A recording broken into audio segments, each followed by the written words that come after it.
अस्सलामुअलैकुम व्यूअर्स, आज मैं आपके साथ शेयर करने लगी हूँ चिकन मैक्रोनी की रेसिपी।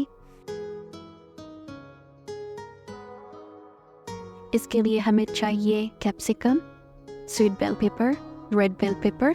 आप यहाँ अपनी मर्ज़ी की सब्जियाँ भी दे सकते हैं, जैसे कि कैरेट, मशरूम्स और स्प्रिंग अनियन।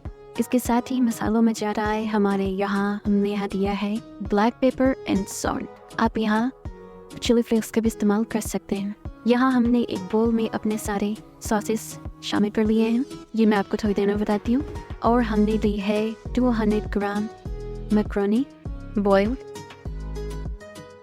इसके साथ ही हमने लिया है यहाँ चिकन।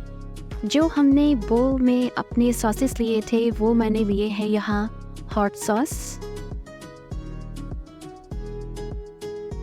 इसके साथ ही हमने यहाँ लिया है green chilli sauce. Green chilli sauce के बाद हमने इसमें शामिल किया है रेड चिली सॉस। और इसके पास यहाँ जा रहा है डार्क सोया सॉस। क्वांटिटी आप अपनी मर्जी से कर सकते हैं, फिर भी ज़्यादा कर सकते हैं अगर आपको स्पाइसी पसंद हो। अब हमने एक पैन में ऑयल लेना है और इसके अंदर हमने चॉप गार्लिक शामिल करना है। गार्लिक को ऑयल में डालकर हमने इसे थोड़ा सा फ्राई करने के बाद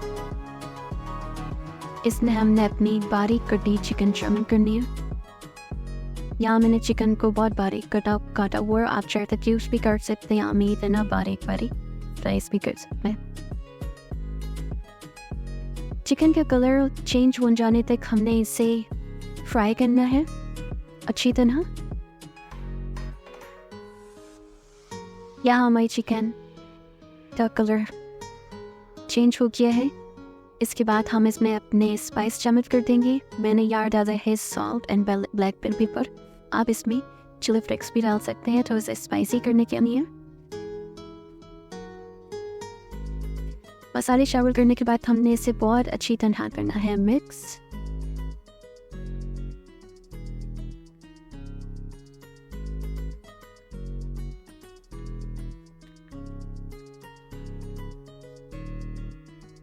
मसाले डालने के बाद हमने इसे 3-4 मिनट के लिए हमने इसे चिकन को थोड़ी सी दम की आंच पर रखना है ताकि हमारा चिकन कुक हो जाए।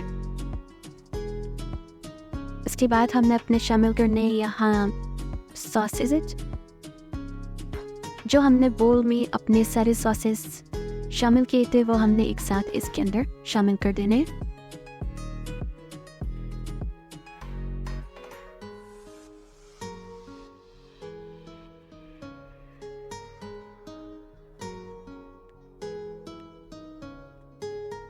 सॉसेस, स्पाइस और चिकन को हमने एक साथ अच्छे से भूनने के बाद इसमें अपनी कटी हुई सब्जियां शामिल कर देनी है और हमने इसे थोड़ी देर के लिए और फ्राई करना है। थोड़ी देर हमने अपनी सब्जियों को यहाँ भून लिया है। चिकन और सब्जियां हमने अपने सॉस और स्पाइसेस में अच्छी तरह भून ली है, फ्राई कर ली है हमने। और इसको हमने 2-4 मिनट के लिए ढककर हल्की आंच पर छोड़ना है थोड़ा सी देर। 3-4 मिनट हमने इसको ढककर हल्की आंच पर रखा है। इसमें हमने शामिल करनी है अपनी बॉयल की हुई मैक्रोनी, बॉयल की हुई पास्ता मैक्रोनी हमने इसमें शामिल कर देनी है। सेहर डालते हुए क्लिप में सो गया। ये हमने बस यहाँ पर अपनी मैक्रोनी शामिल की इसके अंदर। मैक्रोनी शामिल करने के बाद हमने इसे करना है फिर से एक अच्छी तरह मिक्स। फिर हमने इसको ढककर हल्की आंच पर 5-7 मिनट के लिए छोड़ना है। 5-7 मिनट बाद हमारी मैक्रोनी तैयार है। और ये देखिए 5-7 मिनट बाद हमने इसका दम हटाया है, तो यहाँ हमारी मैक्रोनी तैयार है। इसे हमने एक दफ़ा फिर अच्छी तरह मिक्स करना है हल्के हल्के हाथों से। और ये हमारे सर्व के लिए बिल्कुल तैयार है। इसे हम निकाल देंगे अपनी सर्विंग प्लेट में। ये है जी मैक्रोनी की फाइनल लुक।